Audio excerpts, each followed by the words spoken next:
I'm gonna take her. Mike, stop fighting with him. Hey, get back. The total number of years are 158 years in prison. This matter is concluded. Tiffany Lucas, a mother from Bullitt County, has been sentenced to life in prison for the murders of her two young sons, Maurice Baker Jr. and Jaden Howard. The tragic incident occurred last year when Lucas took the lives of her sons during what her defense argued was a psychotic episode triggered by opioid withdrawal. Court will call the case of Commonwealth versus Tiffany Lucas. In court, family members delivered emotional statements, expressing their deep heartbreak and anger over the loss of the boys. Anything less than the maximum punishment for her doing this to them will be unjust. Jaden's grandmother, among others, shared how her life has been forever shattered, stating she would never forgive Lucas for taking the children from their loved ones. You took him from me, and I hurt every day. Every second of the day, I hurt. I often see these court shows where the defendants are forgiven by the victim's family, but not today, not by me. I will never forgive you. Lucas remained mostly silent during the proceedings, showing tears for the first time, which some family members interpreted as an attempt to gain sympathy from the judge. She cried today. That's the first time she's ever cried, and she cried to play on the judge. Her defense presented evidence suggesting that she was in the throes of powerful delusions stemming from her efforts to quit opioid use, claiming the psychosis led to the tragic events. Essentially, Tiffany's psychotic episode was brought on by opioid withdrawal. She abstained from use, and in trying to get clean, this was the side effect. They also stated that Lucas attempted to turn the weapon on herself, but it jammed. Despite the defense's arguments, Judge Rodney Burris handed down the maximum sentence of life in prison on both counts. Lucas will be eligible for parole after 20 years, though prosecutors indicated the chances of her release are very slim. For the family, the grief remains unbearable, with the courtroom filled with tears and heartbreak over the irreversible loss of the two young brothers. And we all love him so much, Jaden and Maurice. Both the prosecution and the defense agreed on one point. The loss of Jaden and Maurice was a profound tragedy. 4 women were found murdered in Warwick, Rhode Island, leaving the police searching for the perpetrator. What shocked them was discovering the murderer was a 15-year-old boy, Craig Price. I ran into the kitchen. On top of the refrigerator was a knife. And I just...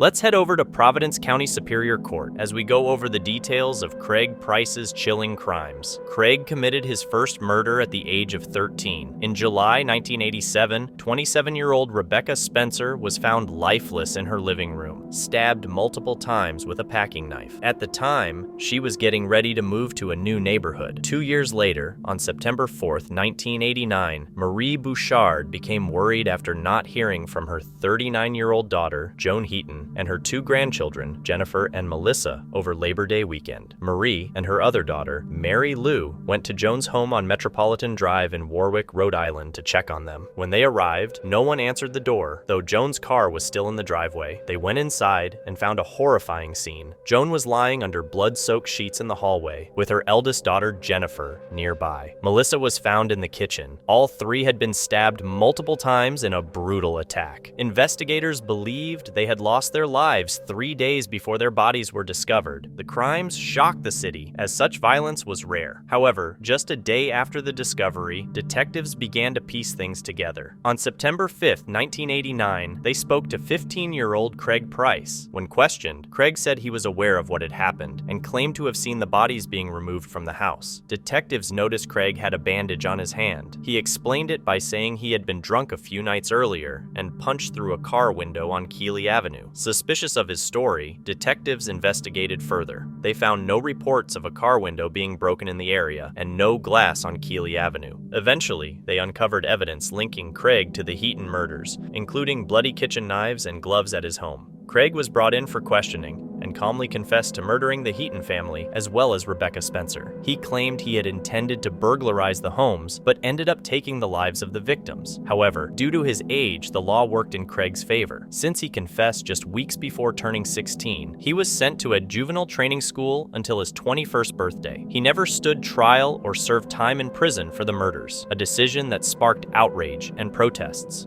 Price will never go away from us for at least a generation, because that's unthinkable that a 13-year-old boy can do that. Just 6 months before his scheduled release, Craig Price was charged with assault and extortion. He also refused to take a psychiatric evaluation, which led to a criminal contempt charge. During his time in prison, he was frequently involved in violent incidents, including stabbing another inmate. As a result, he received an additional sentence of 10 to 25 years. To this day, it's unclear when he will be released due to his repeated violations of prison rules. Dr. Stephen Matthews, a once respected cardiologist in Denver, was sentenced to 158 years in prison after being convicted of intoxicating and assaulting multiple women he met through a dating app. Got in the hot tub, and the very last thing I remember is just looking at the water and then just lights out. Initially appearing as a charming and successful individual with an appealing profile, Matthews used his position and demeanor to lure his victims. She was in the shower, half clothed, and just making no sense. The case began when Audrey, his first known accuser, bravely came forward after a date when she became unconscious and woke up disoriented with no memory of what had occurred. Audrey's courage prompted 10 more women to come forward, all with eerily similar stories of waking up groggy and confused after first dates with Matthews. Prosecutors believe there are likely many more victims who have not come forward. It was not easy. It was not an easy decision, and it was not an easy road. But I knew it was the right thing to do, and I stuck to my guns, and I did it. Matthews was found guilty of 35 charges, and the judge emphasized the severity of his actions by assigning consecutive sentences for each victim. I hope that I will one day be able to hug you and see you on the other side of these walls. Though Matthews and his family showed emotional appeals in court, the judge's decision ensures he will likely remain in prison for the rest of his life. It would be improper if you did not serve a sentence for each victim individually. The total number of years are 158 years in prison. This matter is concluded. His conviction serves as a reminder of the importance of holding predators accountable and the bravery of survivors who seek justice despite the challenges they face. There is no amount of time that takes away what happened. It does mean he won't be able to do it to anybody else. Matthews' lawyer has indicated plans to appeal the conviction. Christopher Josel was sentenced to 33 to 90 years in prison for the murder of Laura Sanchez, a 33-year-old woman who was fatally stabbed in downtown Muskegon, Michigan on July 18, 2020. He had several choices throughout the evening, and this was a choice that he made. The incident occurred after Josel, angered from an altercation at a nearby bar, began slashing car tires outside the Amazon apartments. When Laura Sanchez confronted him, he stabbed her twice, leading to her demise. When Christopher murdered my sister, he destroyed our family in so many ways. During the emotional sentencing, Laura's family shared heartfelt victim impact statements, expressing the deep trauma and irreparable loss caused by her demise. He didn't just traumatize and hurt our family and Laura's friends, he hurt Muskegon. Her mother, Anita Sanchez, recounted how she had to leave the city to avoid passing the location of Laura's murder. I always thought there was time to begin a new relationship. Want me to read that? Siblings Roberto and Salvador Sanchez expressed their grief, with Roberto stating he could not forgive Josel and Salvador, lamenting the inability to see or speak to Laura again. Eventually, I moved out of the city of Muskegon. This way, I do not have to drive by the place of her murder. I do not forgive you. I don't see how anyone could do what you did. There's so much I would trade to have her back, to call her one last time, to have her here. Assistant Prosecutor Katie Norton highlighted Josel's lack of remorse, pointing out his derogatory comments about the grieving family and the jury. Because the jury are a bunch of redneck idiots. That's his quote. That's why he is where he is. When he said that this whole family this hurting, grieving family, he hopes they get hit by a truck. Judge Annette R. Smedley, who presided over the case, emphasized that Josel made deliberate choices that night, leading to the fatal outcome. Josel declined to speak during the sentencing. It wasn't a mistake. It wasn't oops. It was a choice. He had several choices throughout the evening. And this was a choice that he made. Would you like to say anything at this time? Thank you. Laura Sanchez's family expressed their commitment to keeping her memory alive, stating that she will always be loved and remembered. Knowing that Laura will always be loved and remembered. And you will always be remembered as a lying 37-year-old coward and a convicted murderer. The sentence brings some measure of justice to the grieving family, though they acknowledge that no sentence can truly fill the void left by Laura's loss. At just 19 years old, Austin Herff was on the verge of avoiding severe consequences, even after brutally attacking and taking the lives of a couple without reason in their garage. But the most horrifying detail was his attempt to eat parts of one of the victims. I hate what you did. I really think you deserve to. This case takes place in a judicial circuit court in Florida, where Austin Herff faces not only the judge and jury, but also the grieving families of his victims. Let's step into the courtroom and see how it unfolds. On the night of the murders in August 2016, Herff was having dinner at a restaurant with his father when he suddenly left the table and walked out. He wandered through the streets for more than 3 miles, reportedly removing his clothes along the way. He eventually came across the home of John Stevens and Michelle Michon, where their garage, set up as an outdoor living space, had its door open. Herff entered the garage and, without provocation, attacked the couple, stabbing them with their own tools and a pocket knife. A neighbor, 47-year-old Jeff Fisher, rushed over to help but was also severely injured by Herff. When police arrived, they found Herff trying to bite pieces off Stevens' face and abdomen. He had his legs intertwined, his arm wrapped around the male, and he had his fingers like a fish hook in his mouth, pulling his face off, trying to pull his cheek apart. He was drowned. At first, authorities thought Herff might have been under the influence of flakka or a similar substance, but toxicology reports showed he was clean. His father mentioned that schizophrenia ran in the family, and his parents said he had been behaving oddly in the weeks leading up to the attacks. Herff claimed he was running from a demon when the murders happened. While he expressed regret for his actions, it didn't change anything. So sorry, and I never wanted this to happen. Herff faced 2 first-degree murder charges, with his trial scheduled for November 21, 2022. He pleaded not guilty, claiming insanity. In a surprising turn, a plea deal led the judge to rule that Herff would be sent to a secure mental health facility, where he would remain until doctors and a judge decided he was no longer a threat. I hope that he stays wherever you are sending him, forever, and if not forever, for at least my lifetime. Family members of the murdered couple voiced their anger over the decision, delivering victim impact statements aimed at Herff, his family, the defense team, and the prosecutors. I hate you. I hate you all. I hate what you did. I really think you deserve to die, Austin. Your family deserves to suffer the way my family suffers. Experts believe that declaring Herff not guilty by reason of insanity is essentially a life sentence, as it's very unlikely anyone would take the risk of releasing someone as infamous as him. Caitlyn Kaufman, a 26-year-old nurse, was tragically fatally injured in December 2020 when her car was struck by 6 bullets while she was driving to work on Interstate 440 in Nashville, Tennessee. Authorities charged Devonte Hill and James Cowan with her murder. During the trial, Hill admitted to firing the weapon, claiming he acted impulsively after Kaufman allegedly cut them off in traffic. Cowan, who was driving the vehicle, denied any involvement. In January 2023, the jury found Hill guilty of second-degree murder, but acquitted Cowan of all charges. Hill was subsequently sentenced to 25 years in prison. In court, Kaufman's father, overcome with grief and anger, attempted to confront the accused men but was restrained by court officers.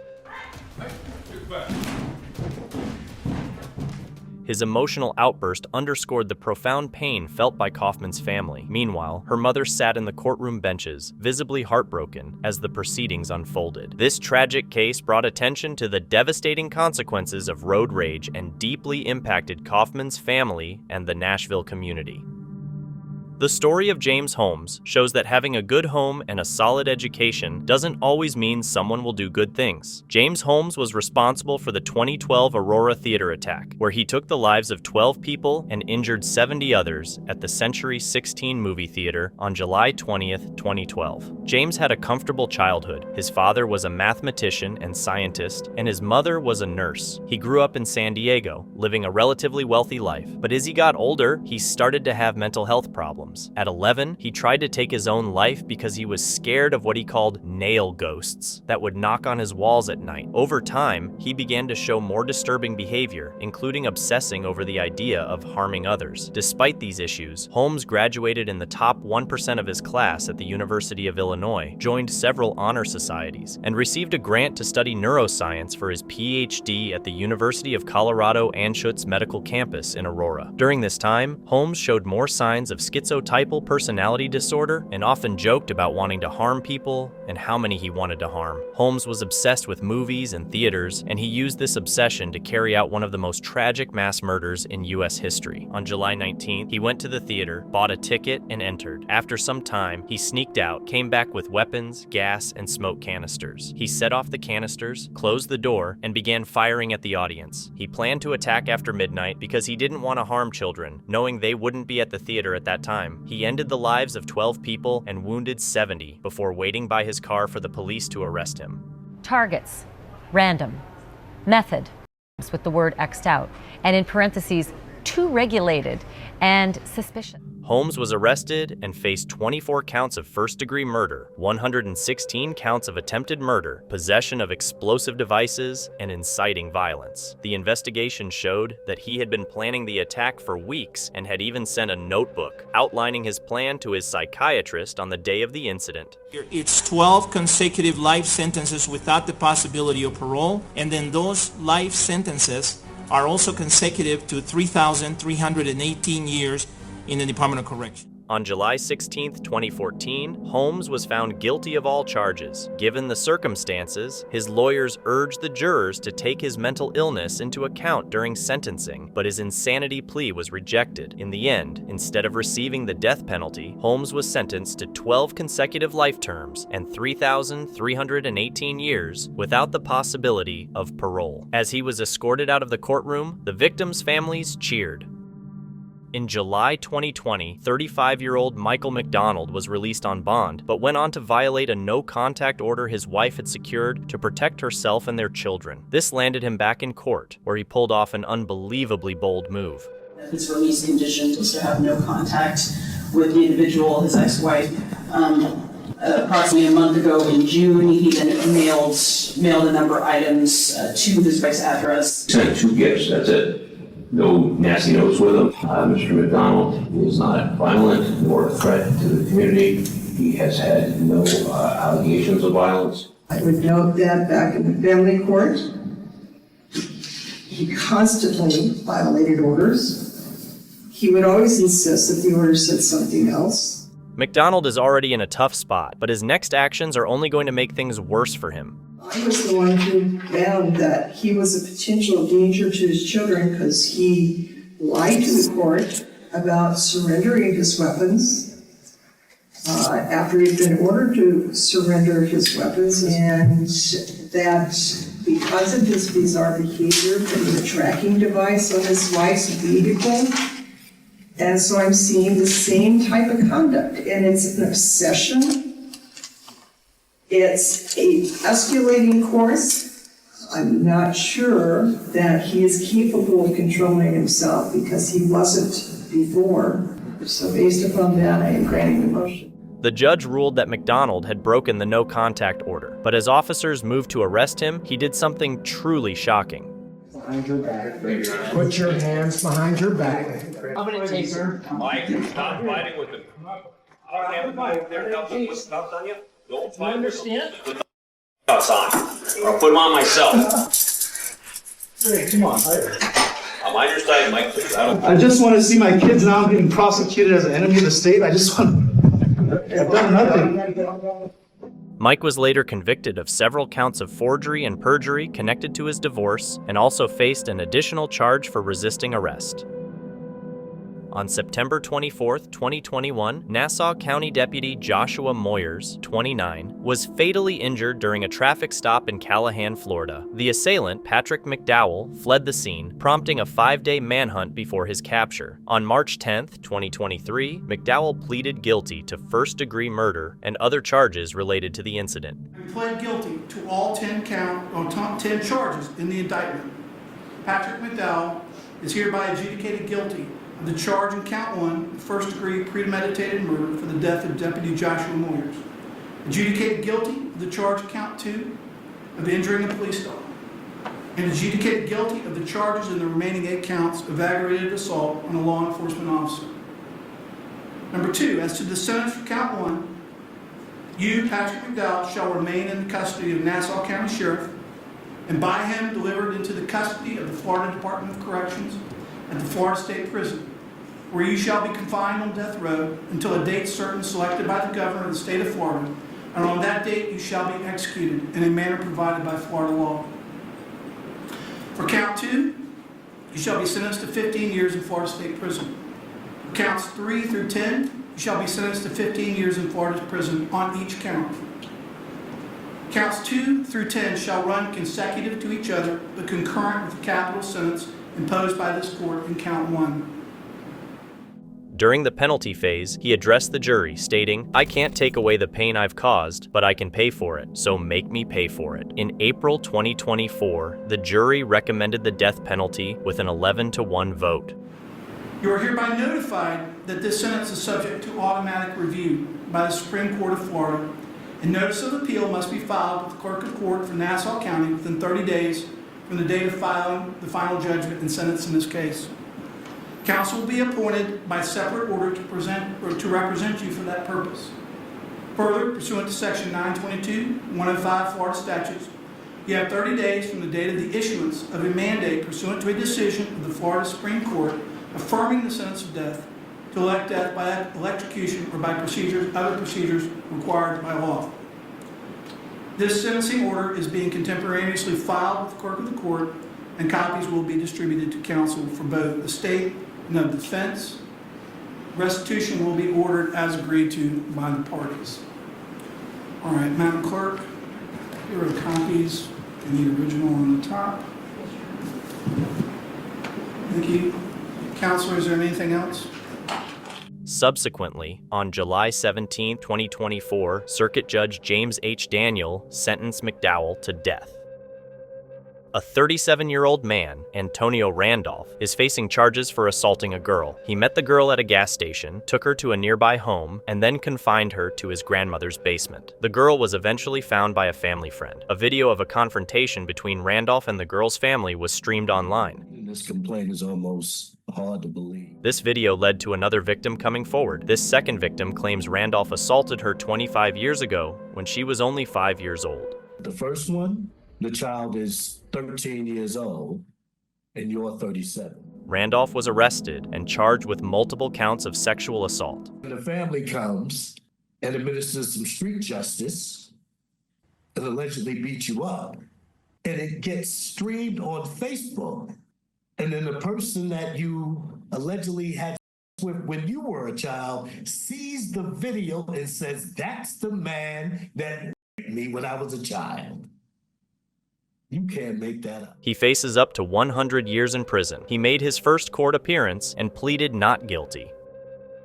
Michael McClellan, sentenced to life in prison for the 2018 kidnapping and murder of 13-year-old Hania Aguilar, attempted to escape custody twice during his court proceedings. I think the whole day was an escape attempt for him. Robinson County Sheriff Bernice Wilkins revealed that McClellan's guilty plea and court appearance seemed like a calculated move to create opportunities for escape. On the way to court, McClellan concealed a makeshift key in his mouth, crafted in a prison workshop, and attempted to free himself. Deputies noticed unusual movements and thwarted his escape. I think him coming and pleading guilty like he did was a way to get out of that prison from behind those walls, and it gave him 2 opportunities to try to escape today. I listened to him speak to the family for just a few words, saying that he was sorry, I saw no sincerity in that at all. On the return trip to Central Prison, McLendon managed to fully free his hands from handcuffs and reach through an air vent, separating him from deputies. He attempted to grab a deputy's weapon, successfully releasing it from its holster before being restrained again.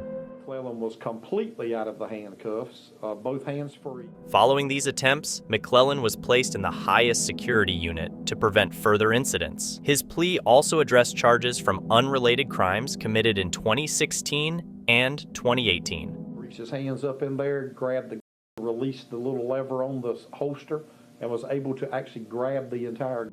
Sheriff Wilkins noted the lack of sincerity in McLendon's brief apology to Aguilar's family during court proceedings. On January 25, 2011, Zedarius Platt was about to start his trial for the murder of his pregnant wife, Galani Platt, when he came across someone else waiting for him.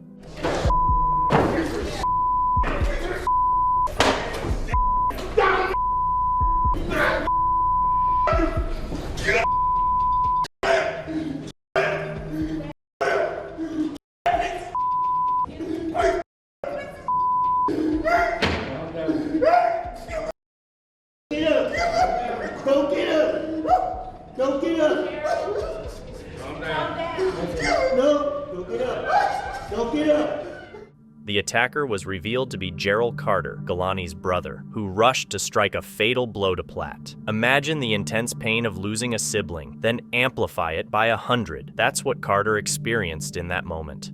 Don't do it! Don't do it! Don't do it! Give me on! It's on your back right now! Don't do it! Don't do it! Give me on. Hold on! Give me the arm now! Calm down. Sheriff, this is Aunt Mary. I want you to calm down right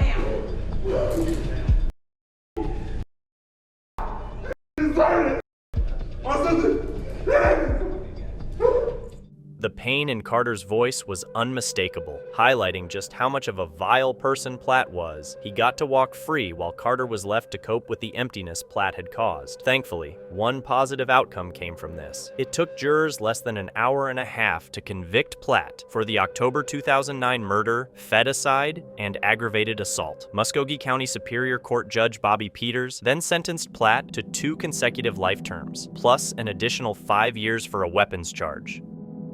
David St. John, a 39-year-old man, was in court facing charges of aggravated assault of a 16-year-old girl and felony weapon possession. During the hearing, St. John unexpectedly stood up and walked over to another man in the courtroom, punching him in the face. A court officer quickly stepped in, tackled St. John, and handcuffed him. While being restrained, St. John yelled at the man he hit, asking if he had learned his lesson. The victim, although shaken, moved to another part of the courtroom and assured the judge that he was okay. St. John was taken into custody and is now being held without bond.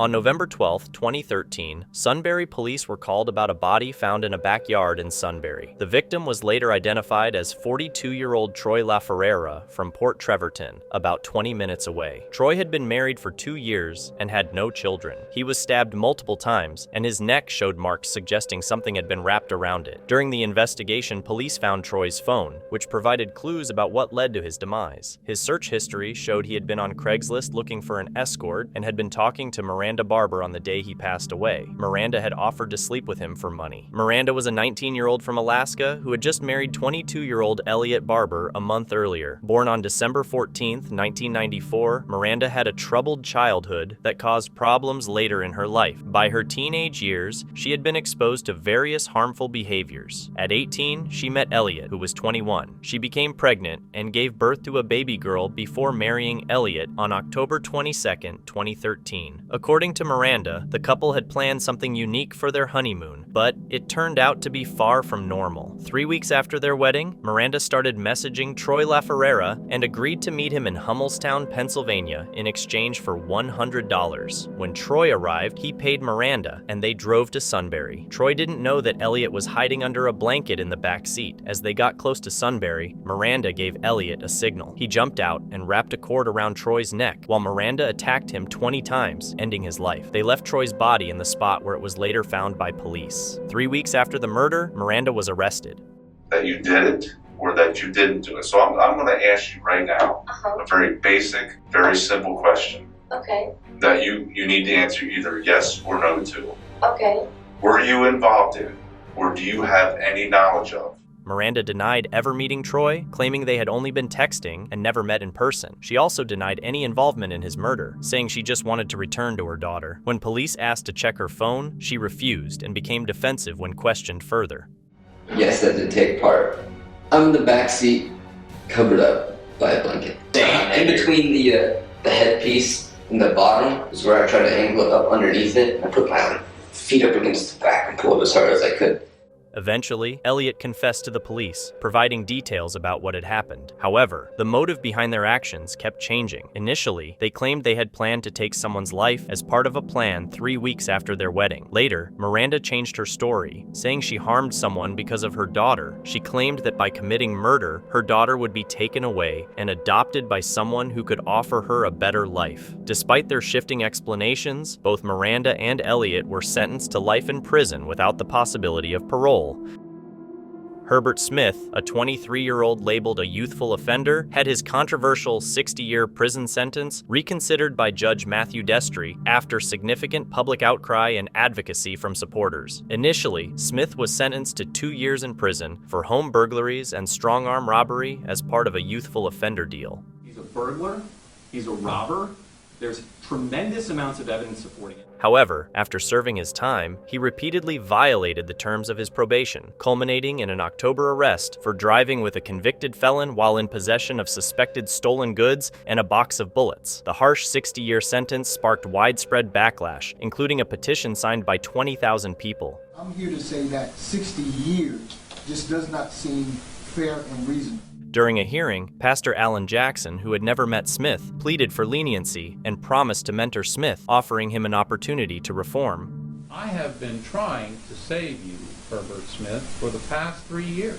Clearly, you were still out there leading the thug life. Good people, they want to find you a job, Herbert Smith. They want to keep you out of trouble and away from bad influences. Judge Destry ultimately decided to suspend the sentence, giving Smith another chance, but with strict conditions: 50 years of probation and a warning that any further violations would result in reinstating the 60-year sentence.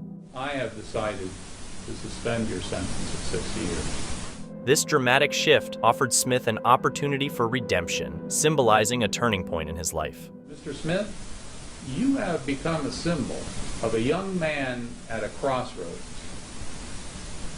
Which path will you choose? However, it came with a stern message from the judge and a commitment from the community to help him succeed while ensuring accountability.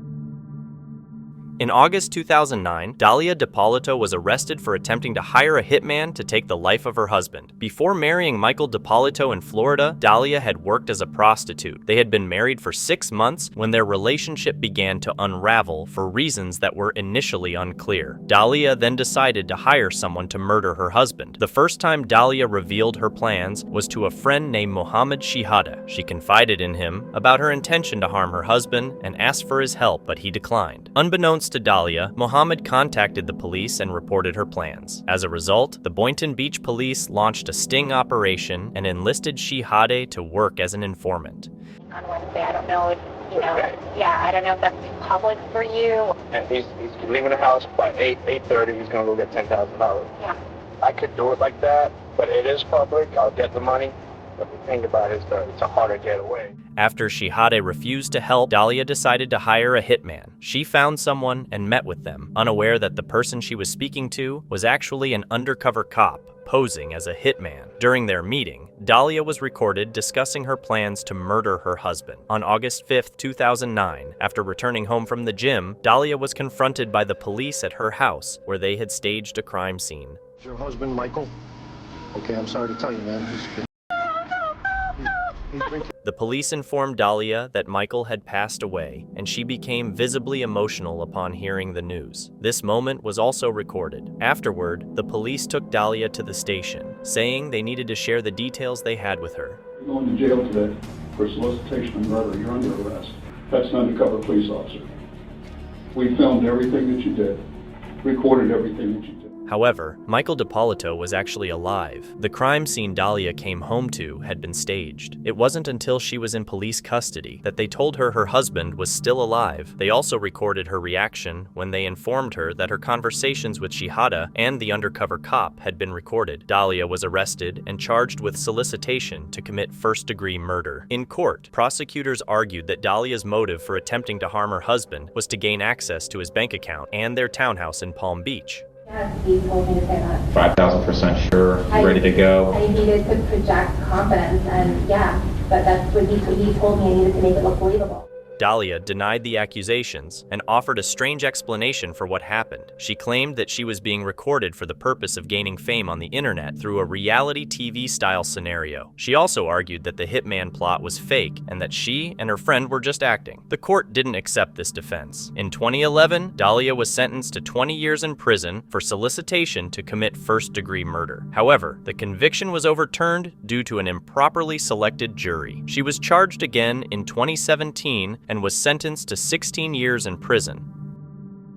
In Florida, Scott Nelson took the life of a nanny named Jennifer Fulford. Prosecutors stated that in September 2017, Nelson forced his way into a home in Winter Park. He tied up 56-year-old Jennifer Lynn Fulford and placed her in the trunk of her car. Nelson then withdrew $300 from her account at an ATM. Investigators revealed that he left Jennifer multiple times in a vacant lot outside Orlando. Since Nelson was accused of taking her life to cover up a robbery, prosecutors sought the death penalty. Throughout his court appearances, Nelson remained cold and showed no remorse. The penal system in America is a spectacular failure. Nothing works. But everyone that drives by a prison, they glance at it real quick and keep driving. They may shudder, oh, that's it, oh God, and thank God I'm not. State Attorney Kelly Hicks, who handled Nelson's case, expressed her shock at his narcissistic behavior. She noted that he refused to take responsibility for the horrific crime he committed and failed to see Jennifer as a human being. Instead, he focused on himself, repeatedly complaining and blaming the U.S. for what he perceived as mistreatment. He is a man who believes he's been mistreated by the system, by everybody in his life. Jennifer Fulford died because this wanted to air his grievances to the world. Yep, this guy wanted to get arrested so he could complain to a wider audience. They turned me into an animal. I've been beaten. I've been chained to beds for days that are ripped.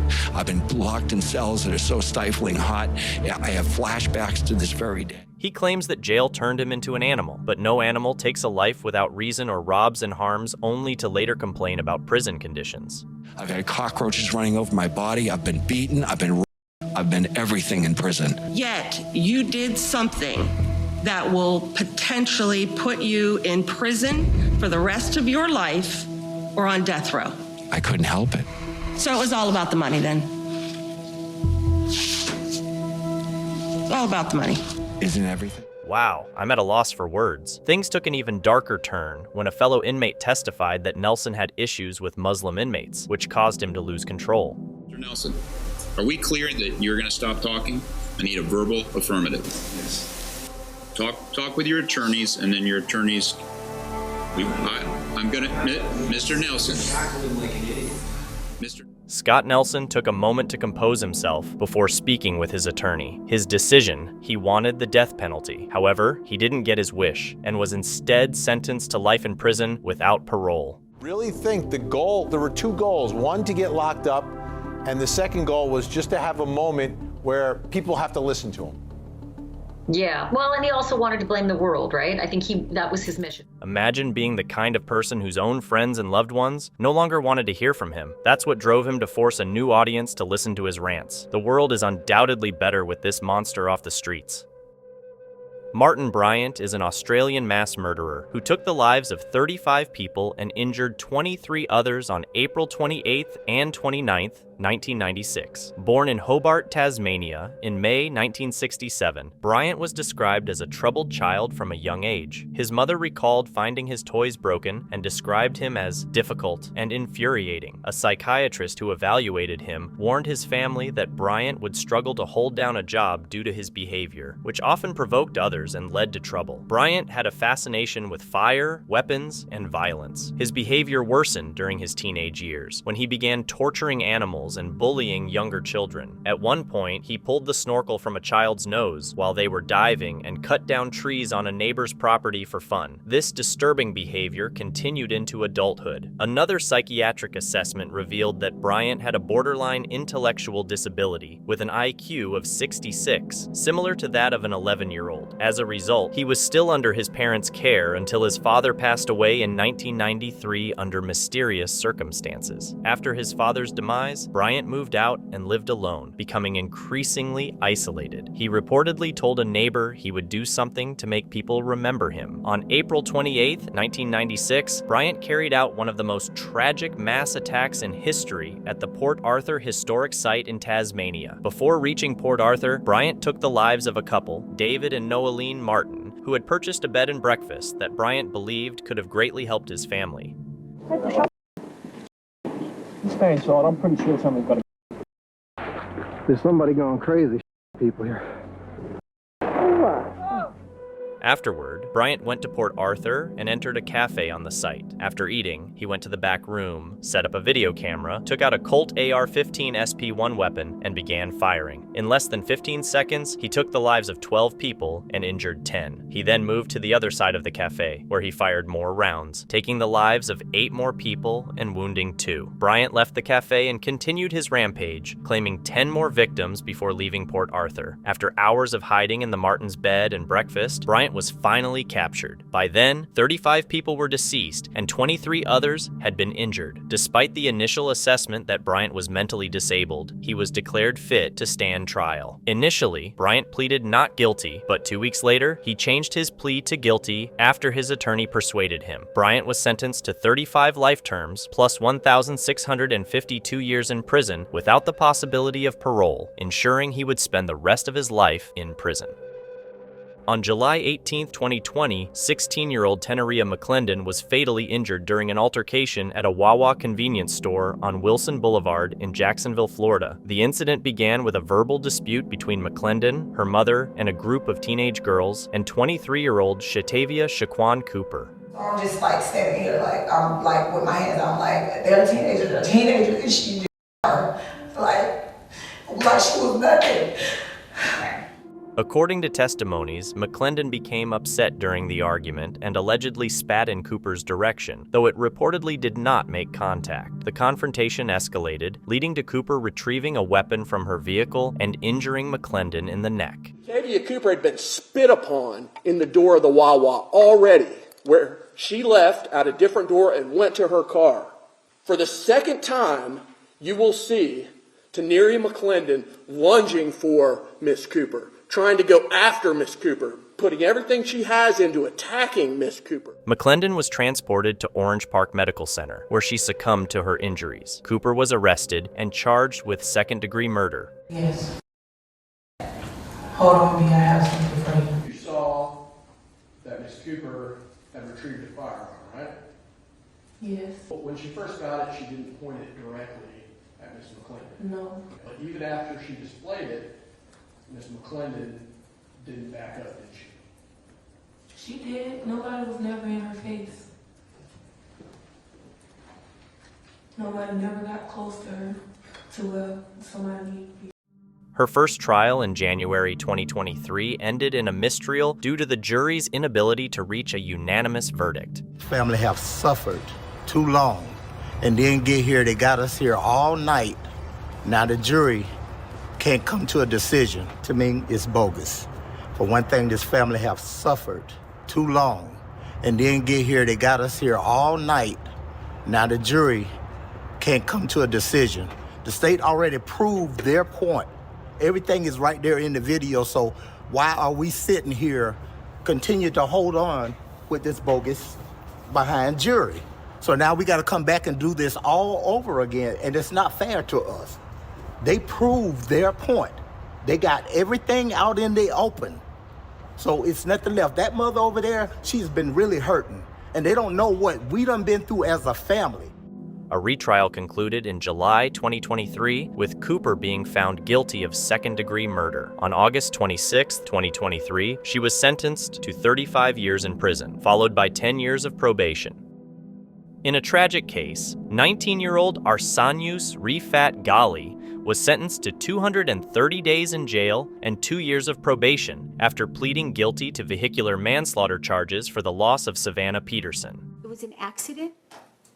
It was an accident to leave late for court on the day of your sentencing. When you've been here on several occasions, you know how long it takes to get from LA to San Diego. Your lawyer got here on time, but it wasn't important enough for you to get here on time? The incident occurred in Mission Bay, San Diego. On July 29, 2023, Savannah was paddleboarding in a no-wake zone, where watercraft are restricted to speeds below 5 miles per hour. However, Ghali was recklessly operating a jet ski at speeds up to 50 miles per hour, ultimately colliding with Savannah and causing her fatal injuries. The court hearing was marked by emotional testimonies from Savannah's parents, who remembered her as a driven, kind, and talented young girl with big dreams of pursuing soccer, cosmetology, and theater. Her mother recounted the devastating impact of the loss, not only on herself, but also on Savannah's younger brother, who still struggles with her absence. The father, deployed overseas at the time of the incident, expressed the pain of losing his daughter before he could return home. I would never see, hear, feel a hug from my daughter, my firstborn. I'd never feel that again. She had been killed by someone acting so reckless on the day of the incident. After he ran over a person, a child, a human being, a big sister, my daughter, his questions were only ever about what happened to him. My 7-year-old son struggles daily. He will run to his sister's room and stand by the door, still wanting her to be in there to play with him. And he'll remember she's not there anymore.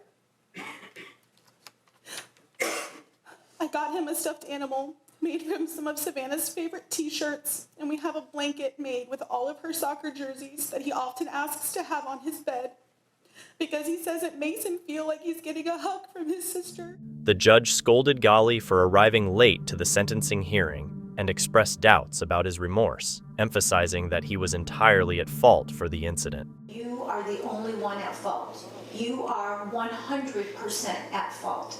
Not Savannah, not anyone else, not a jet ski, not the water, you. Ghali apologized to Savannah's family, stating that he had not known how to express his condolences earlier. I want to apologize to the family of Savannah, and I wanted to give my condolences before, but I didn't know how or when it was appropriate. I never meant for any of this to happen. The Peterson family has also filed a wrongful death lawsuit against Ghali, the jet ski owners, and the city of San Diego, citing that a lifeguard had stopped Ghali for reckless behavior just minutes before the fatal collision.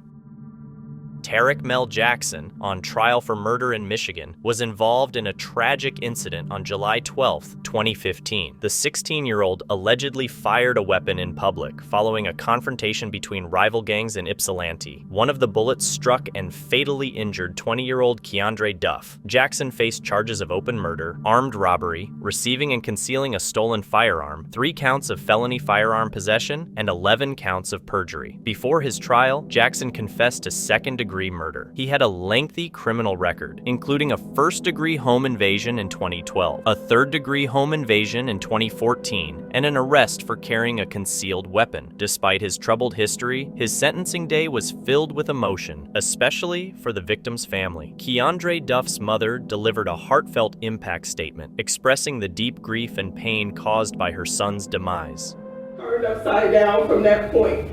And the reason why I'm sharing this is because that when our children make these decisions out here. Keandre Duff's mother spoke directly to Tarek Jackson during her victim impact statement, expressing profound sorrow over her son's demise. She blamed the gang culture that both young men had been involved in, calling it a destructive force that led to this tragedy. She shared how her life had been turned upside down by the loss and expressed her sadness over how many young men were being consumed by this lifestyle. Despite her grief, she forgave Tariq and told him she hoped he would find salvation and a better path in life. Adding complexity publicity to the situation, it was revealed that Keandre Duff had previously been charged with the murder of 17-year-old Keon Washington, though the charges were dropped due to insufficient evidence. This highlighted the tragic and violent circumstances surrounding both young men's lives. When Tarek Jackson had his chance to speak, he apologized for his actions, expressing remorse and regret. He acknowledged the seriousness of his crime and the pain he had caused.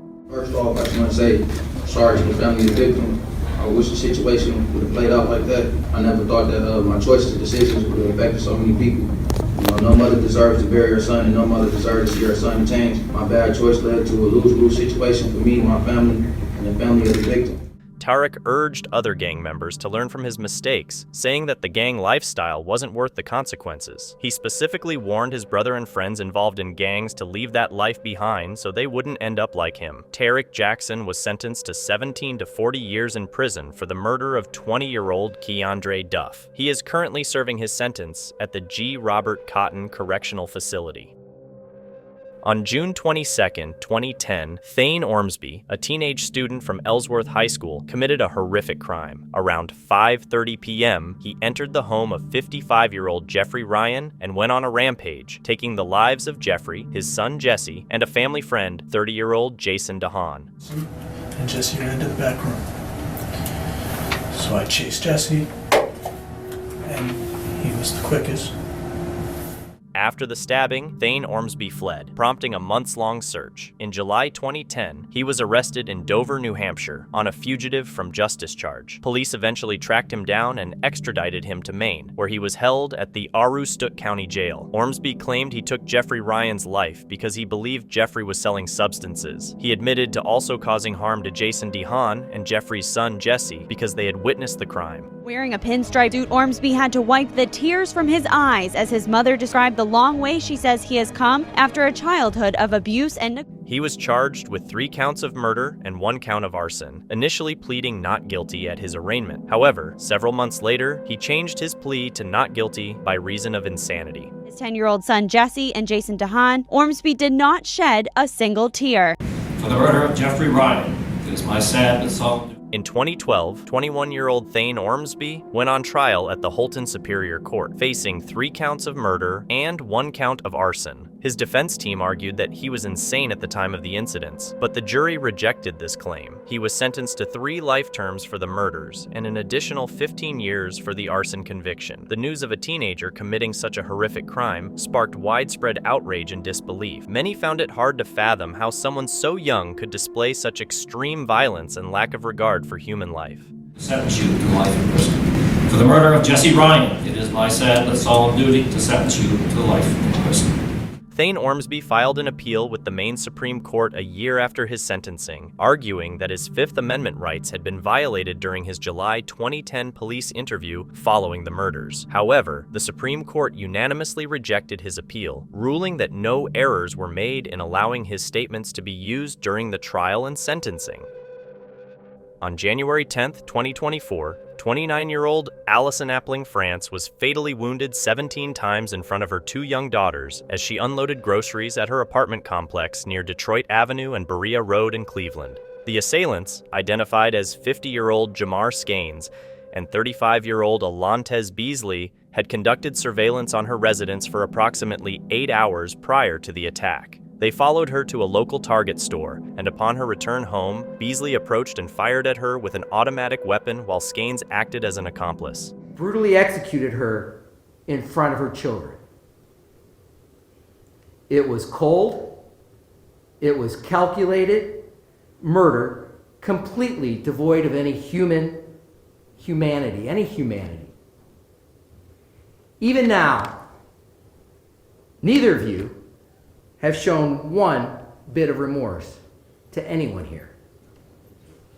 You were given a chance to participate in a pre-sentence investigation to help explain how you both, having been raised in good neighborhood with good schools and good families, became so dead inside that you could gun down a young mother in front of her small children for some money. Think about it. You sold your lives for that bit of money you got to kill a young mother. You value your own lives as little as you valued Miss Appling French's life.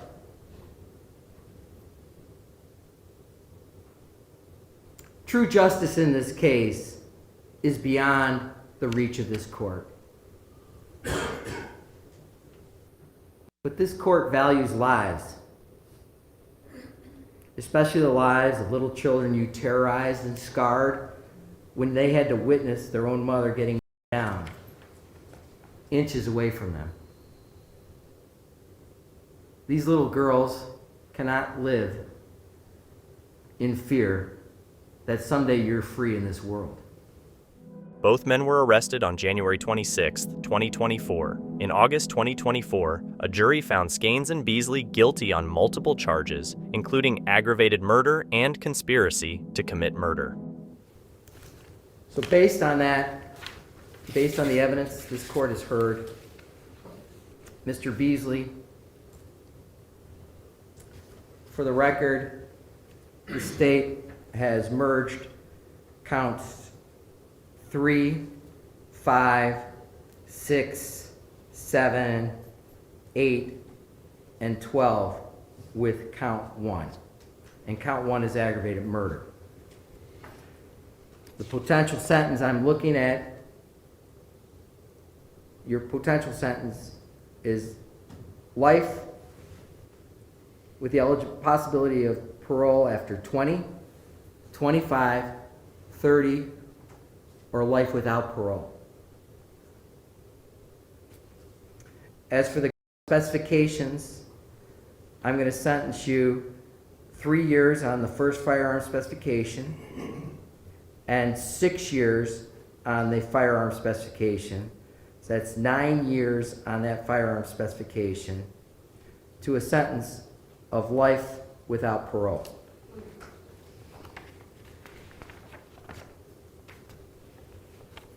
As for count number 9, felonious assault, I'm going to sentence you to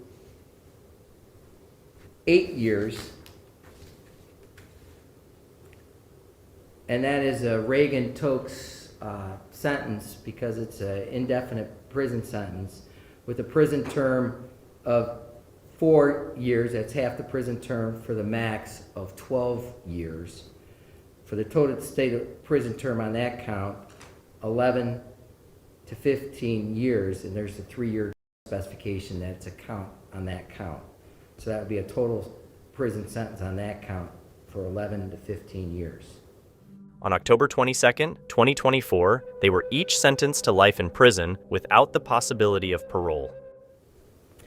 As for count number 10, the felonious assault, I'm going to also sentence you to 8 years with a 4 years, half the prison term, indefinite prison term of 4 years. So that is a total net term of 12 years on count number 10. Count number 11, I'm going to sentence you again to 8 years with a 4-year indefinite prison term of half of that prison term for a maximum of 12 years. Again, that total time for that would be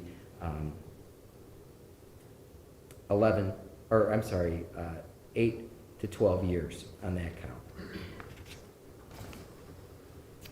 On count number 13, having weapon while under disability, that's a felony of the 3rd degree. I'm going to sentence you to 36 months, and I'm going to run that concurrent to count 1. Count number 9, 10, and 11 will be served consecutive to the aggravated murder, which is, again, life without parole after, well, it's 9 years with parole eligibility with life without parole. During sentencing, Cuyahoga County Common Pleas Judge Brendan J. Sheehan described their actions as cold, calculated murder, completely devoid of any humanity. A third suspect, 44-year-old Clarence Bennett, is alleged to have participated in the surveillance and coordination of the attack. I think I said that correctly. Mr. Filiacho, is that accurate? It is, Judge, with regard to count 1, and then there will be one other 3-year firearm specification, I believe, on count 9. Count number 9, correct. Thank you. Thank you. Mr. Richardson, I have to ask, does Mr. Beasley have the money or means at this time to hire a lawyer or have a lawyer for appeal on this case? No, he does not, Your Honor. All right. Mr. Beasley, do you have the money to hire anyone in regards to help you on this appeal? All right. The court will appoint the public defender to represent you on this matter, and this matter will a transcript will be ordered at state's expense. I'll give you credit for any time served on this matter, and wish you luck in your future. Right, thank you. Thank you, Your Honor. Thanks. All right, you can take him out. He remains at large, and authorities are actively seeking information regarding his whereabouts. Christopher Irvin, 23, and Cameron Irvin, 19, two brothers, were sentenced to 20 years in prison for attempting to harm their parents, Evan and Zachary Irvin, at their home near Atlanta in September 2015. They pleaded guilty to 13 charges, including intoxicating, beating, stabbing their parents, and attempting to burn down the house. The attack started when the brothers put Xanax in their parents' food, hoping to knock them out. When their parents woke up, the brothers brutally attacked them and attempted to take their lives. Despite severe injuries, the parents survived. They were trying to strangle us and shoot us, and they put Xanax in our food, and they thought we were asleep. They tried to attack us. They beat me up. They beat him up. They trying to. In a chilling 911 call, Evan Irvin described how they were being attacked by their sons. Remarkably, the parents forgave their sons and asked the judge for a lighter sentence. I don't see myself as a victim. I'm a father first. Knew that there was something terribly that went wrong during this span, and I had no other choice but to forgive them. Zachary Irvin called it a terrible lapse in judgment by his sons and said he saw himself as a father, not a victim. Prosecutors wanted a 50-year sentence, but the judge gave the brothers 20 years in prison and 30 years of probation. I'm extremely regretful. These decisions are never easy for the court. They will be eligible for parole after serving 10 years. Anna Johnson appeared in court after failing to follow the requirements set by the court in her case. The judge pointed out several violations, including missing an alcohol screening, skipping tests, and repeatedly not following rules. The judge warned Johnson that if she kept ignoring the orders, the maximum sentence would have to be considered. The date and time that was originally set for sentencing, I have received and reviewed the recommendation from probation with Ms. Johnson. She has not, we do acknowledge she has not completed the alcohol screening and assessment through Von Schwartz, and she did miss a test on July 1st. I did discuss this with her yesterday on the phone and advised her to go to community corrections as soon as possible to try to test. She informed me, and so did her father, who is here with her today, that she did go to community corrections this morning before court and was there for about 45 minutes, and they said she was unable to test this morning. We are respectfully requesting that the court not remand her at this time and that we adjourn the sentencing out in August to give her the opportunity to complete the alcohol screening and assessment. She is gainfully employed at St. Joe's. She does not want to lose that job. In the alternate, if the court is inclined to remand her in both speaking with Ms. Johnson and her father, our request would be to potentially allow that remand to happen a couple weeks in the future so she can take time off work at St. Joe's so she does not lose that job. Other than that, Your Honor, we respectfully request an adjournment of the sentencing. And Teresa Clare on behalf of Provision. Your Honor, I did communicate with Community Corrections this morning. She did go over and she wasn't scheduled to do a test today, so she did not test. She did do her download of her scram. I just confirmed with them that there was no violations on the scram, however, and warned her about any further mistesting. So she was given a warning by this court back in April about her remaining compliant with the testing.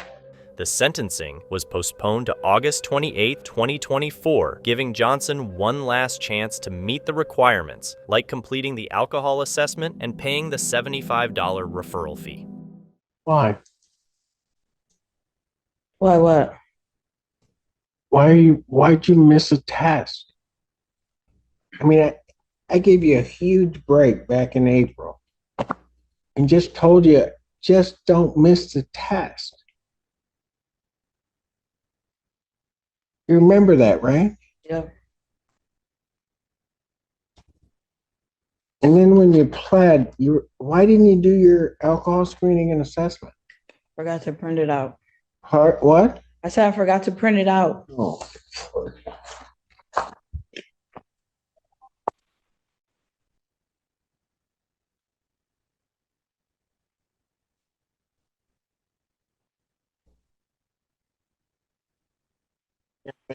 They do so much. I mean, I didn't send you the last time.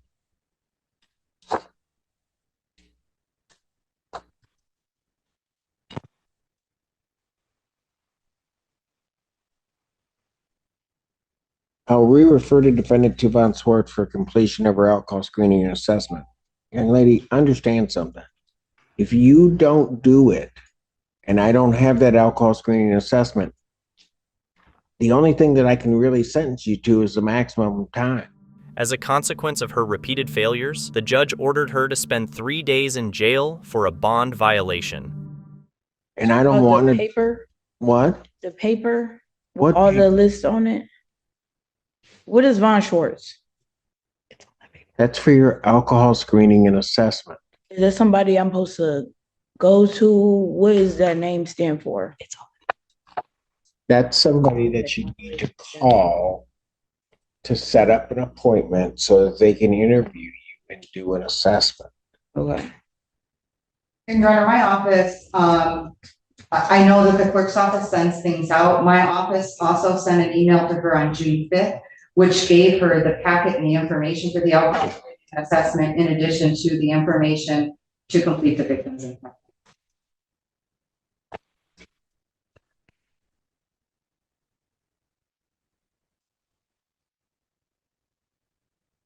Need to pay a $75 referral fee. Do you have that? No.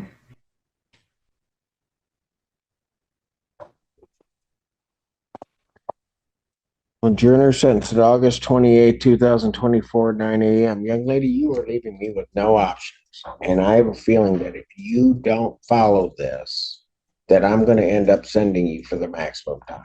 I don't want to do that.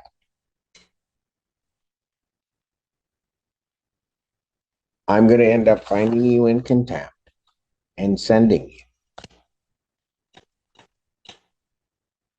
So in this, I'm going to, for the bond violation, I'm going to remand her for 3 days. Washtenaw County Jail for the bond violation. Defendant's remanded. Yes, go. Is that Dad? Yes, sir. Get her back. Dad, hang on one second. Go ahead, take her back.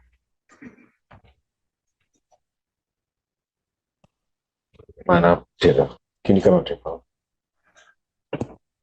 What's your name, sir? Tony Johnson. Okay. Can you help try to get her through the, Yes, I will definitely make sure that she does it. She lives with her mom, so I don't kind of know the things that kind of goes on. So I'm just coming to support, and I just was hoping that you didn't take her to jail because I know she need this job so bad.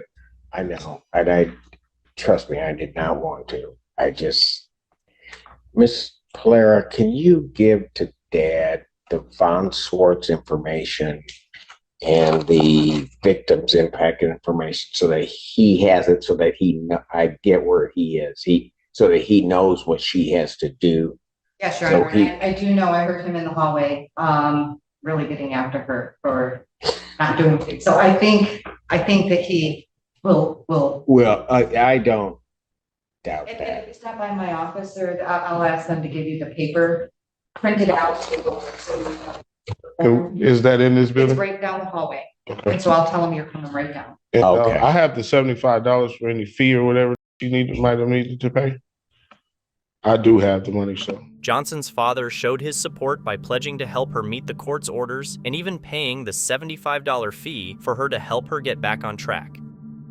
In March 2016, Radu Vasil Muntean was arrested for the brutal assault of his wife, Natalia Muntean, in Hazel Park, Michigan. The incident began when Radu, armed with a weapon, forced Natalia into his pickup truck and drove her to a secluded field on Detroit's east side. There, he bound her with duct tape, inflicted multiple wounds, and injured her in both legs. An undercover officer patrolling the area discovered the truck and intervened, rescuing Natalia and arresting Radu. During the trial, Natalia testified about the harrowing ordeal, describing how Radu pointed the weapon at her legs and fired, stating, "Don't worry, you're not going to go before me." He said, "Don't worry, you're not going to go before me." And at that point, I was just thinking everything in my head, like, what does that mean? I thought he was going to have to shoot me because there was no other way. He was going to kill me, no other weapons, I guess. And I was just thinking, is he going to shoot in my chest? Is he going to shoot in my head? How is that going to feel? How much pain it's going to be? She recounted the physical and emotional terror she endured during the 17-hour ordeal. In August 2016, Radu Muntean was convicted on multiple charges, including assault with intent to murder, unlawful imprisonment, felony firearm possession, and aggravated domestic violence. He was sentenced to a maximum of 40 years in prison. In this case, the defendant argued against the court's authority using claims common in anti-government beliefs. These individuals often claim they are not bound by government laws or rules and challenge the court's jurisdiction. Fine, we are going to do probable cause. You have the right to remain silent. Anything you say can or will be used against you. You have the right to have an attorney present. If you cannot afford one will be appointed to you, sir. Yes, Judge. Okay. Officers initiated a traffic stop in Harris County, Texas for a vehicle having a fictitious plate bearing the word traveler on it. During the stop, the defendant refused to provide identification or insurance information, stating, "I do not consent to any of this." Officers attempted to remove the defendant from the vehicle, and the defendant actively resisted until he was detained. That's very conclusory. Actively, what did you say? Actively resisted. Okay, I need more than that. Give me more, Alice. So I reviewed the body cam this morning from the officer who initiated the traffic stop. The defendant. No. You can't do that. No. It has to be in the report. In the DIMS, he has to say more than just a conclusory statement about what happened. In the DIMS, it states that the officer attempted to pull the defendant out of the vehicle with him actively resisting and pulling away from the officer and other deputies. And the defendant continued by turtling his arms as they got him to the ground. All right. Better. But you telling me that he actively, it's a conclusory statement and we need more, right? It's like saying, okay, he was speeding. Really? How fast? Yes, Judge. So that's why conclusory statements don't fly, but that's enough. Okay, Mr. Daly, I'm going to find that there's probable cause to go forward with your case. The judge firmly dismissed these arguments, making it clear that everyone must follow the law, no matter their personal beliefs. Do you have a Texas driver license? Can you run his license, please, guys? He's eligible to drive. Okay. Do you have liability insurance in your name? That's right. And you can't drive. Once you get insurance, I will happily allow you to drive. It's all I'm doing is trying to protect the public and trying to protect you in the event that you get into an accident. They don't care whether you're traveling, whether you're whatever, however you want to term it. If you get into an accident and you do some catastrophic damage, they're going to come after you. They're going to sue you, try to take you for everything you got. And that's why for $50 a month, you pay for someone to represent you in the event that you do get an accident. And depending on how much you pay, you're covered $50,000, $150,000. So all I'm asking you to do is follow the law. I'm not going to put any other conditions on you. No drugs, no alcohol. I don't know. All I want you to do is get insurance. So if you can do that, I'll allow you to drive. So the only condition now is just don't drive until you get insurance. Once you get insurance, show it to me. I'll take your no driving restriction off and then do whatever you want. You need a lawyer to represent you there. So what are you doing these days? Right now. Do you work? No? Okay, why not? What were you doing? Truck driver. That's a great job. Don't you make a ton of money truck driving? Why would you quit? You make money from my check. Oh, I see. Child support? No. What?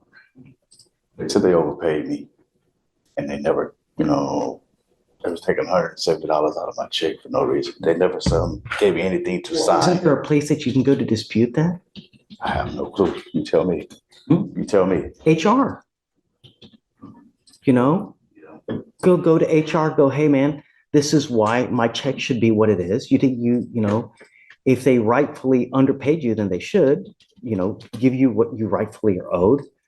If they did overpay you, that's like equally not fair though, right? So what's good for the goose, good for the gander, so if you quit just in spite. I was really I had 2 weeks notice in. I was gonna quit before because I was going to another job. You need someone to represent you, right? We'll give you time for you to get a lawyer. We'll give you a month, but when you come back, you need a lawyer to represent you, okay? So, Mr. Daly, now I'm gonna have you just sign this promise to us that you're not gonna drive until you get liability insurance.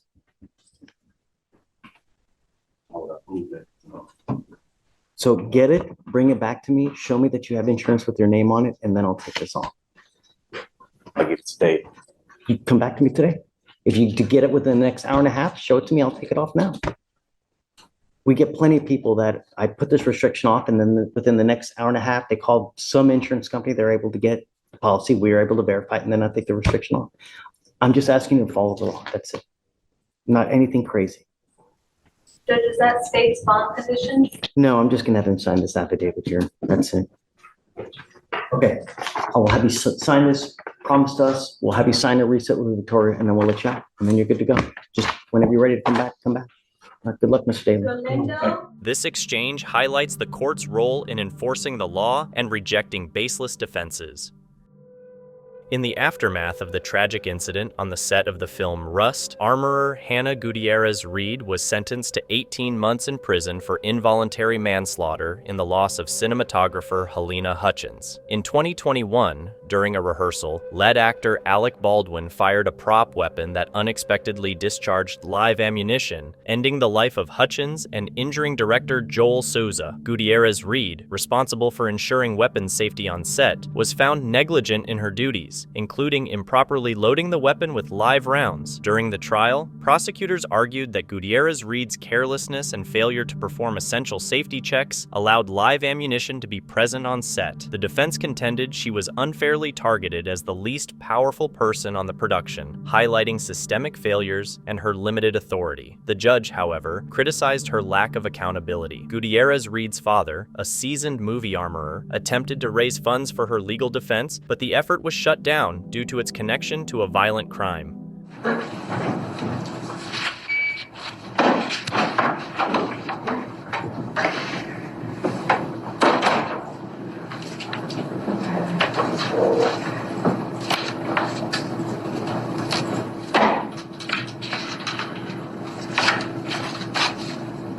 I would start with count one.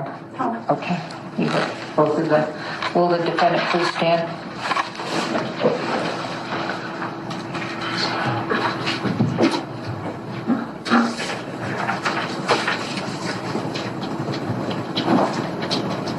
We find the defendant, Hannah Gutierrez, guilty of involuntary manslaughter as charged in count one. We find the defendant, Hannah Gutierrez, not guilty of tampering with evidence as charged in count two. All right, thank you. You may be seated. Let me get those forms, retrieve those forms from you. I'm going to do what's called polling the jury. What I need to put on the record is that this is your individual verdict, okay? So I'm going to start with the gentleman in the back.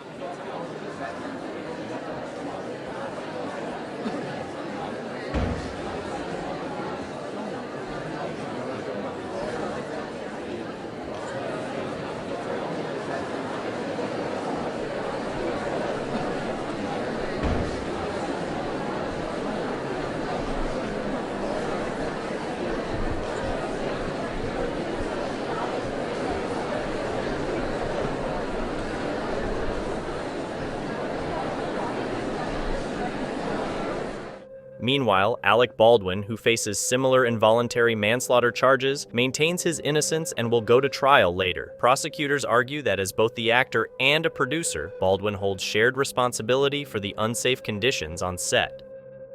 In a recent case presided over by Judge Stephanie Boyd in the 187th District Court, a defendant faced serious charges of substance possession and probation violations, carrying the potential for a life sentence. Notably, the defendant appeared in court carrying a Louis Vuitton bag, a detail that attracted attention during the proceedings. The defendant had previously been charged with substance possession and was on probation. In your lifetime? Well, no, it's been quite a while. So my question is, when is the last time? Probably about a year and a half ago. And what drugs were you using a year and a half ago? Marijuana. That's all. Yes. Okay. This is what I'm going to want. Probation. You need a pen? All right. It's going to be 8 years deferred adjudication, $2,000 fine, probated. I'm going to want her on the patch until further notice. All right, so 8 years, sorry about that, 8 years deferred adjudication, $2,000 fine, probated, a patch until further notice. I'm going to want a TAP evaluation done and follow all TAP recommendations. And counsel, if TAP recommends inpatient treatment, you'll need to come back to court. Yes, sir. There's to be 200 hours community service restitution. She's to complete parenting classes, and those hours will be waived once parenting classes are completed. And probation, you can decide which parenting classes you all think would be appropriate for her. Proof of employment. Y'all need to whisper proof of employment within 30 days. There's to be no employment as a home health care provider or with minors.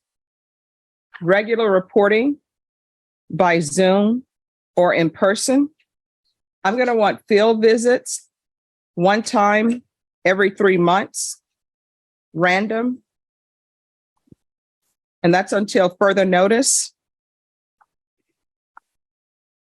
Who is Michael Portillo? That's your juvenile child, right? Yes, ma'am. However, violations of probation terms, including a positive substance test and failure to meet court requirements, led to a court hearing to determine further consequences. Judge Boyd addressed the defendant's actions and emphasized the gravity of the situation, highlighting the importance of adhering to probation conditions to avoid severe penalties. Who is Maria Avalos? My ex-mother-in-law. There's to be no contact with Maria Guadalupe Aveles, I guess that's how you pronounce it, A-V-I-L-E-S. Aveles. Could I say something though? Sure. Oh. Well, because my mother-in-law, we do have a lot of contact with each other about it, so we have to contact each other. Because I'm not supposed to have contact with her, my ex-husband. Oh, for kid exchange? Yeah. I'm gonna have to find somebody else. I'll talk to him about that. All right, thank you. Probation, is there anything else she needs? No, Your Honor. Is there anything else you need from the court to be successful? No.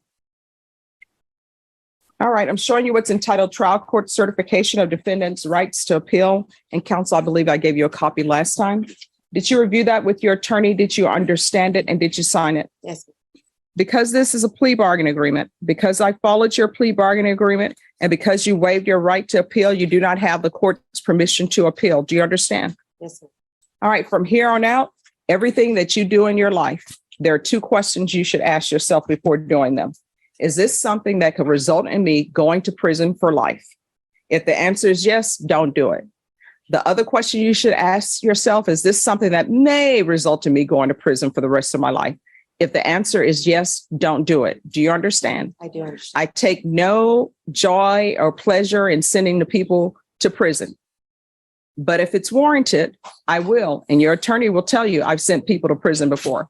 So you have children. Yes. You need to look out for them.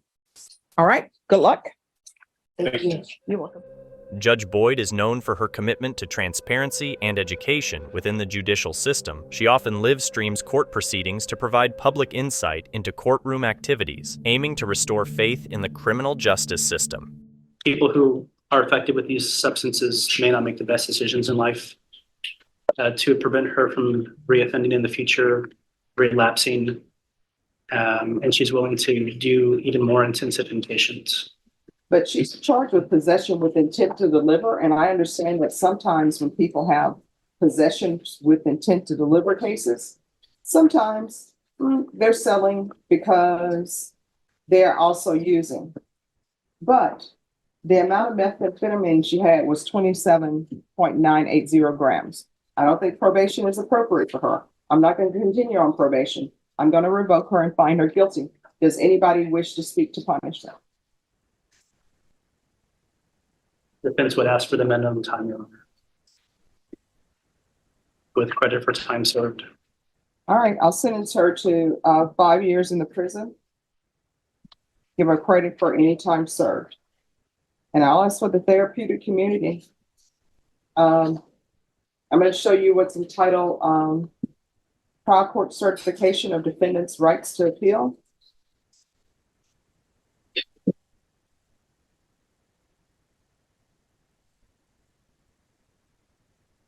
Did you review that with your attorney? Sorry. Did you understand it and did you sign it? Yes.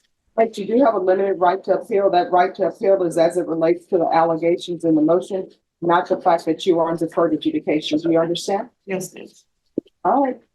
Because this is a felony conviction, you're not allowed to own or possess any weapons or ammunition. If you have a question over what a weapon or ammunition is, you'll need to speak to me.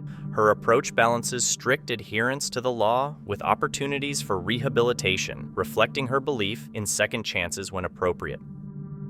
What could drive a mother to such madness, causing her to steer her vehicle into the ocean with her children still inside?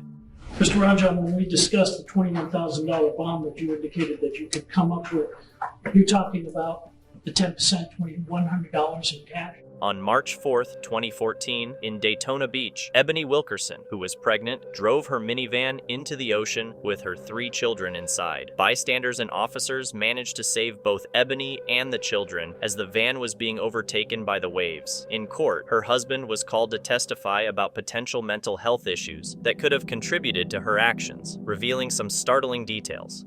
Could you repeat that question one more time? You are aware now, of course, that when your wife left South Carolina with the van, she packed up the 3 kids, all of their possessions, all kinds of things from the house, right? Not all of their possessions. The majority of their possessions were filled out.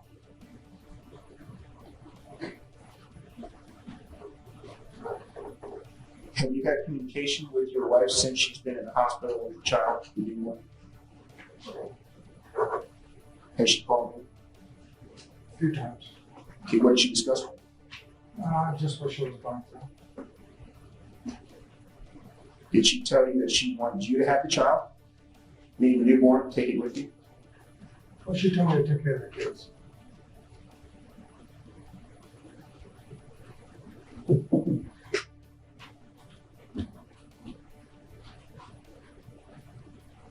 And just to be clear, you said you lived in New York? Yes, sir. That's where you met her, correct? Yes, sir. In high school. She was living there as well in high school? Did you say? Yes. Is there any contact with any connection with now? No, sir. Do you still have family in New York?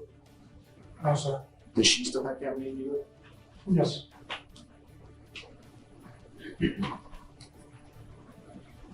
Did you ever travel outside of the states that you mentioned for business or anything else? How recent? Say in the last 6 months. No. Have you been in California recently? No. Okay, so thank you.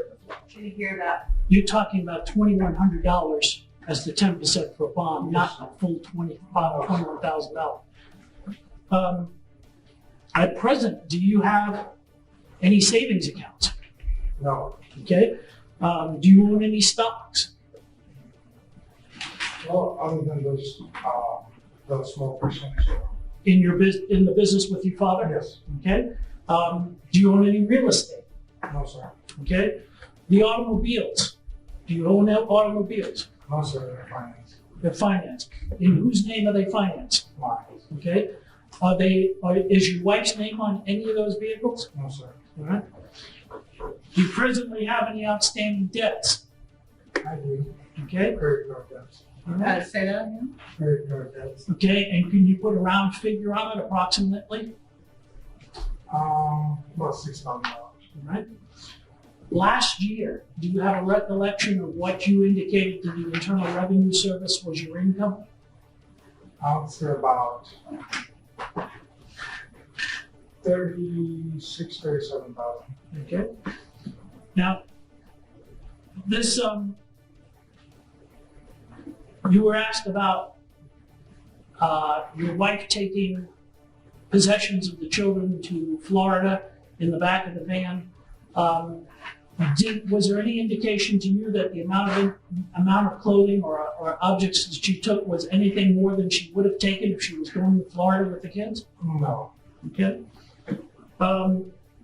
You indicated that she has family in New York. That would be her natural father, correct? Yes. All right.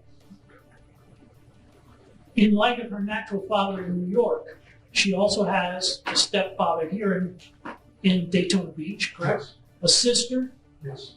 a brother. Yes. She's got aunts living in Flagler County. Yes.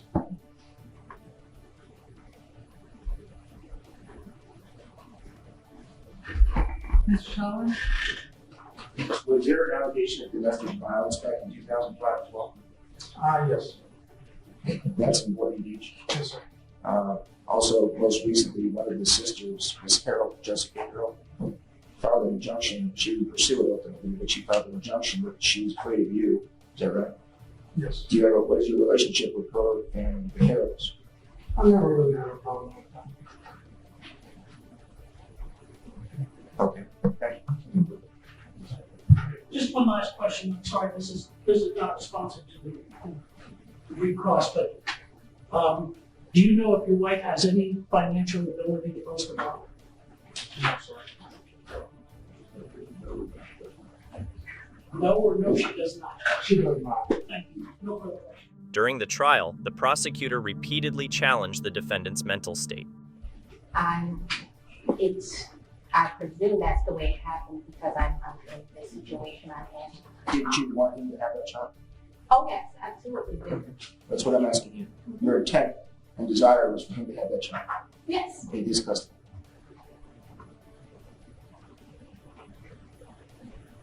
And of course, you remember making allegations, very serious allegations of abuse and violence over the years against your husband. Yes. Are those allegations not true? Such as the most recent one. Relevant. Hold on one second. I'm sorry, objection. Relevant as well as outside the scope, Your Honor. Okay, overruled. Go ahead. We'll talk about the Myrtle Beach allegation that kind of was directly prior to your arriving in Florida in March. You alleged a violent act by him against you to the authorities in Myrtle Beach, right? Mm-hmm. Did you later recant those allegations? No, I didn't. You never told them it didn't happen? No, I didn't. You maintained that it did happen? I never told him I did that it did. Do you maintain right now that he did what you accused him of doing in March? That was Yes. and you maintain that you also reported to those authorities that he inappropriately touched one of your minor children during that assault? I put that down, yes, sir. Yes. Do you still stand by that allegation? Yes. So you still hold that belief now? It's not something that you were thinking that and realize now that that's not the case? Again, yes. But you still feel that he is a appropriate caretaker for your children, including the one you allege that he touched inappropriately? At the time, yes. And what about now? Yes. you say you hold on to a license that's really not valid, you know that, right? Florida license. I didn't know that it was not. Okay, you know that now, right? Yeah, but You you're telling me that. You don't live in Boynton Beach. You haven't for years, correct? Okay, one question at a time. You don't live in Point Beach, was that the question? Yes. No, I don't live in Boynton Beach. And you haven't lived there for years. Right, I haven't lived for years. Have not lived there. It was a rental apartment. Correct. What was, I didn't hear you. what was in, I don't understand your you question. said you lived in, Right. what was there for you? Well, my husband moved there, and then I ended up moving there after, while I was in school, actually.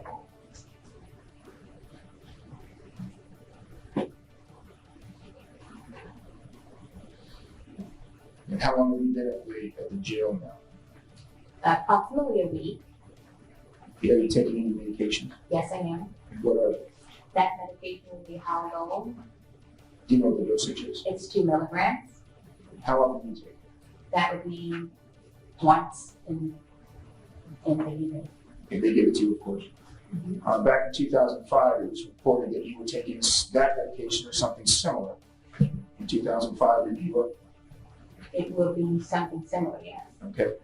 Anyway, in those reports that we looked at, it stated that you decided not to keep taking those medicines. Is that correct? Correct.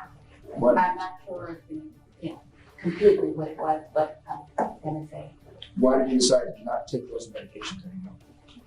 At the present time, I took the medications that was necessary. The doctors that saw me, I was on the outpatient, and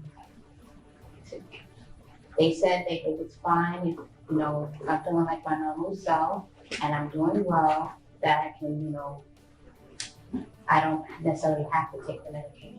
Video footage was shown in court as evidence, suggesting the defendant may have had other motives, yet she displayed no emotion.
The judge's decision, despite the gravity of the defendant's actions, stirred considerable debate and concern. Although she does stand by her allegations of abuse on one of the children. So there's a chance of intimidation and danger to the children.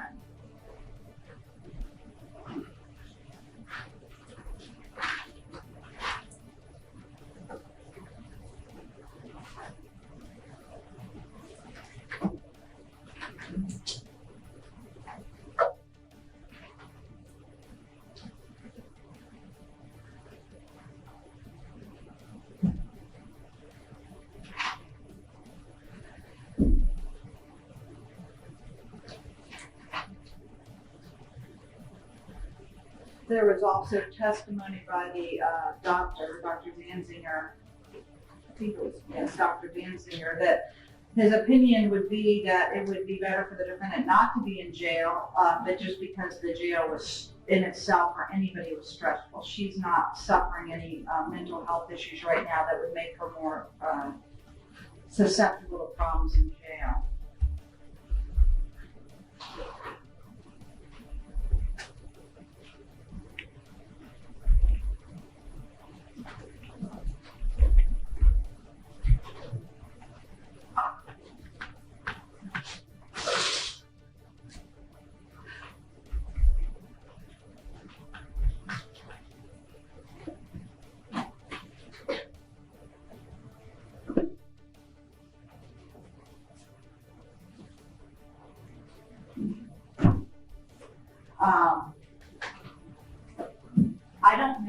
dependency court. No one has told me what the dependency court conditions are.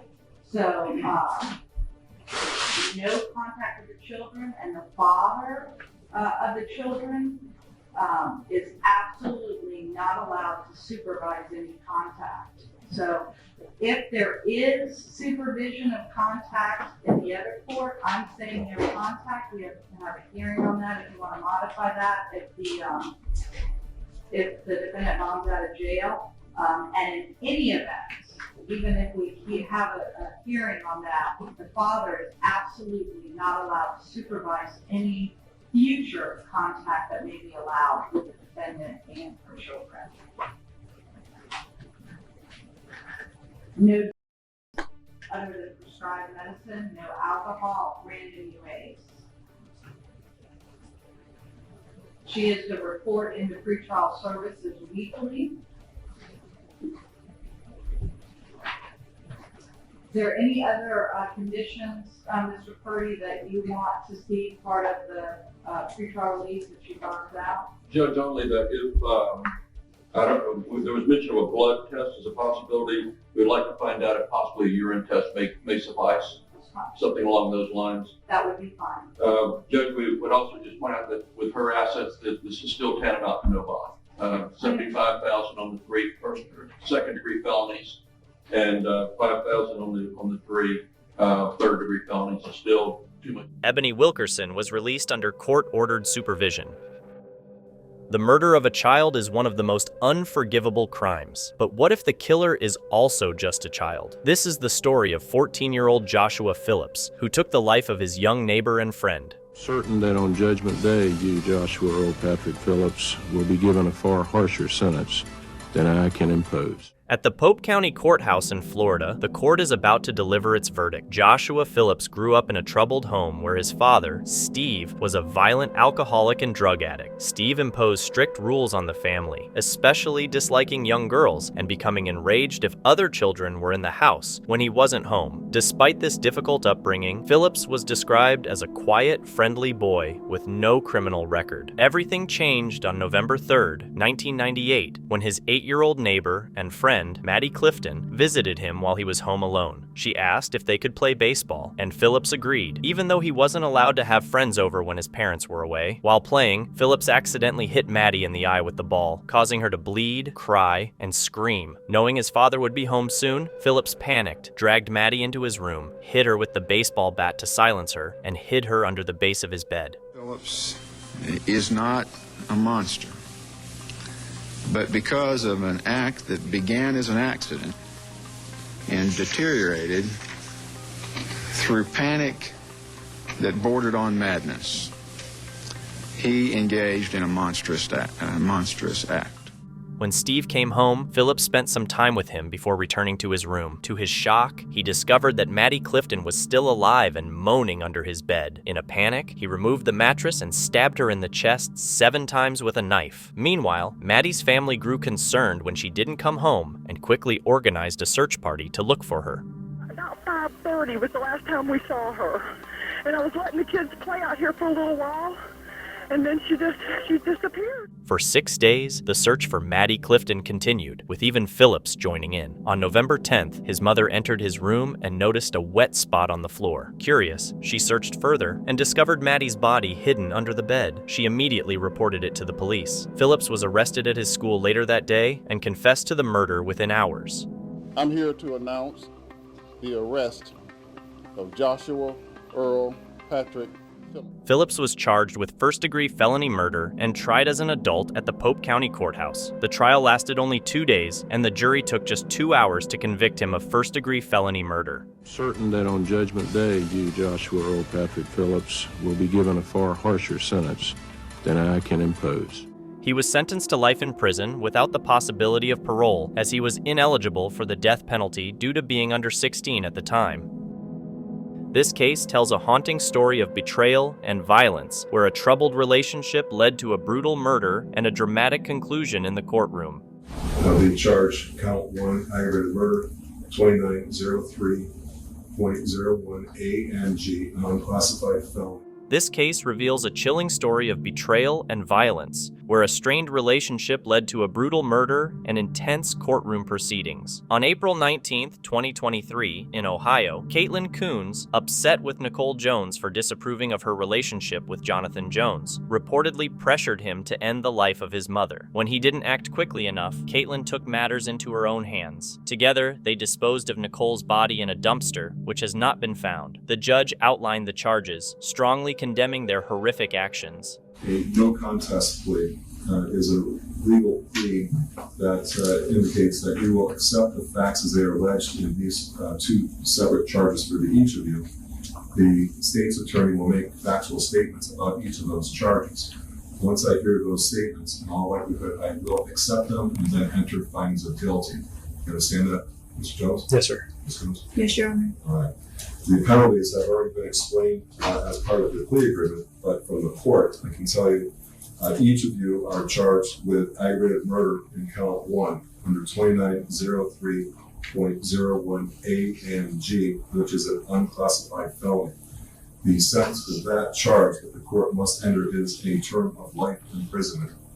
The rest of the sentence is after serving a full blank amount of years, you would become eligible for parole.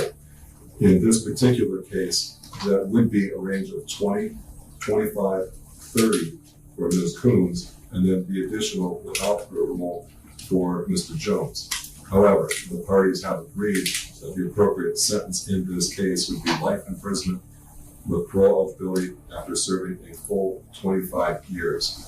Do you understand that, Mr. Jones? Yes, sir. And Ms. Coons? Yes, Your Honor.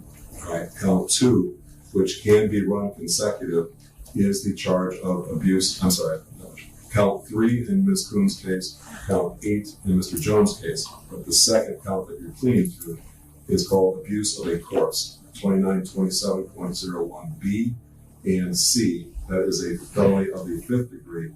However, if the violation of post-risk control is the result of a new felony conviction, then the sentencing court for that new felony can return you to the penitentiary for 1 year for the time remaining on the post-risk control, whichever is greater. You understand that? Yes, sir. Yes, Your Honor. As far as the aggravated murder charge, that is a charge that is subject to parole.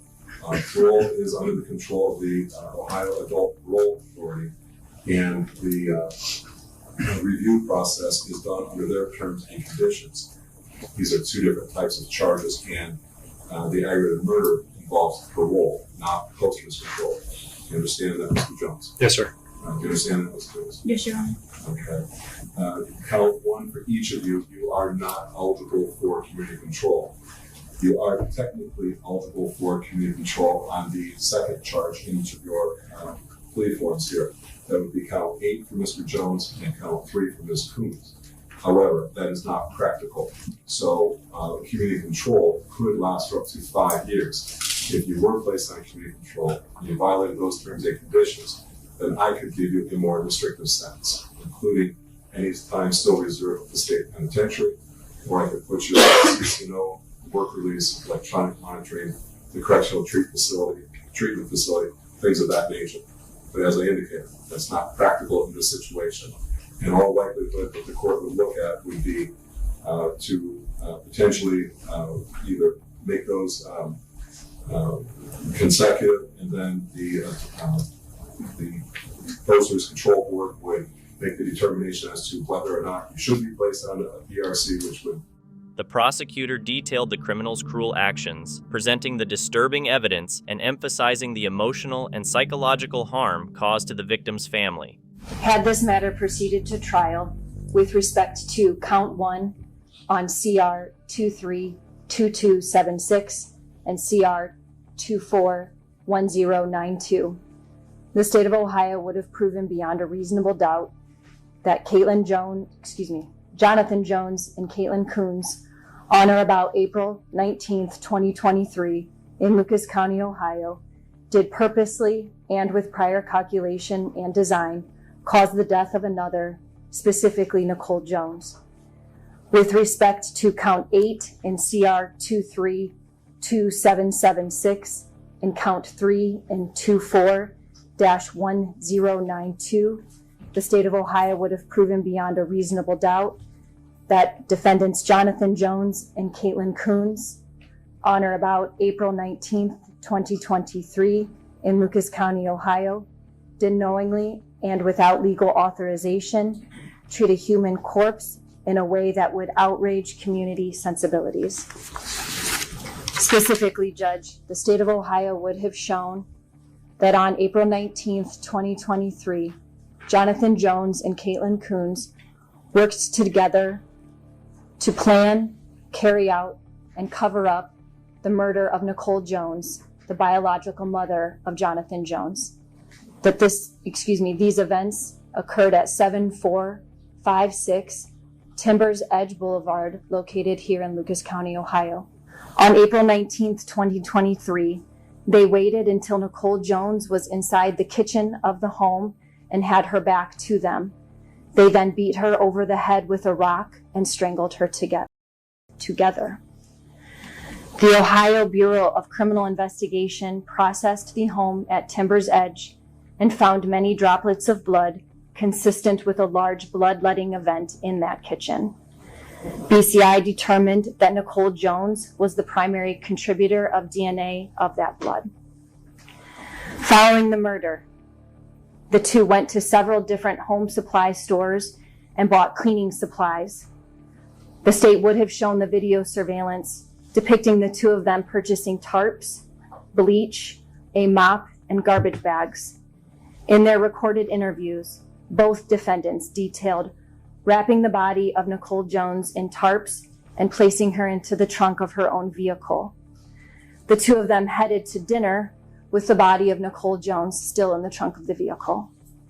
Afterward, they drove her body to a dumpster at a nearby apartment complex where Jonathan Jones previously lived and dumped her body into a dumpster. The two stole many of Nicole Jones's belongings, including a firearm, her jewelry, her checkbook and ID, and together they removed all the money from her bank account. The electronic monitoring unit that Mr. Jones was wearing at the time of the murder would have showed his movements throughout Toledo during this period of time, corroborating the facts as stated above. Afterward, the defendant cut off his monitor and fled with Caitlyn Coons in his mother's vehicle. They proceeded out west through Arizona, where Caitlyn Coons is alleged to have committed additional crimes. Eventually, the two made their way to the country of Mexico. While on the run, the defendant Caitlyn Coons was posting on Facebook about having murdered people and texted several others telling them what she had done. The defense attorney tried to challenge the prosecution's case by presenting arguments to lessen the seriousness of the charges. As it relates to his competency evaluation, Judge, again, that was conducted back in December of 2023.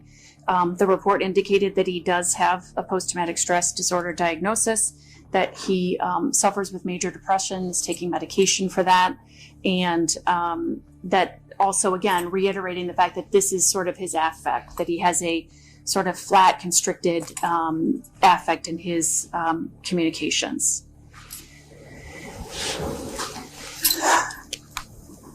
Again, as it relates to the combination of these two individuals, Mr. Jones,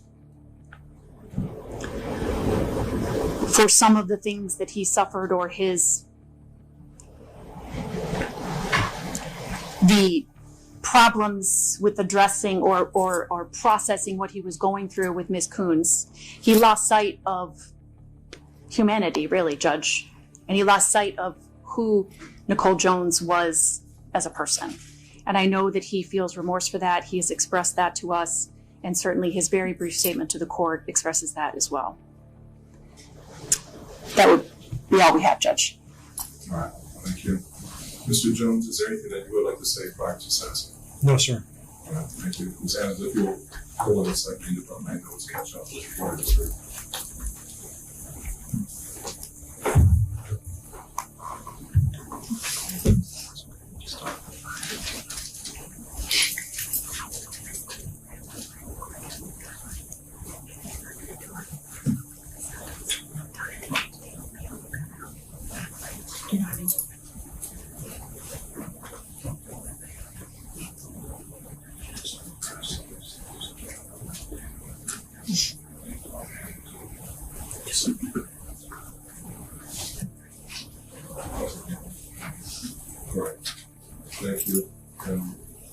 Adams and Mr. Crowther on behalf of Ms. Coons. Yes, Judge, thank you. May it please the court. Judge, first we would like the court to consider running count 3 and count 1 concurrent with each other. Also, Judge, we would ask that any possible fine, attorney fees, court costs be waived. Ms. Coons, when she entered this world as a baby, shortly thereafter entered the foster care system. She spent the majority of her life in the foster care system. If you can imagine a horror that you've ever heard about the foster care system, I guarantee you, Judge, that what Caitlyn experienced in the foster care system pales in comparison with the worst horror story that you've ever heard. No matter how carefully a homicide is planned, it ultimately comes under legal scrutiny. The judge remained firm in handing down a sentence that reflected the gravity of the crime. That's a complete lack of humanity. It's a complete great heart action. And it's all thinking about yourself. For whatever reason, it's there. It's still monstrous behavior. It's still monstrous thoughts. So that is completely unacceptable. The court would, as I indicated, in all likelihood consider a lot more if the restraints of the plea were not put in place. So I have to take care of some of the legal language. That would include for each of our 2 defendants who have been found guilty. Mr. Jones found guilty in CR 23-2276. The charge, count 1, aggravated murder, 2903.01 A and G, an unclassified felony. Count 8, finding of guilty, abuse of corpse, 2927.01 B and C, felony of the 5th degree.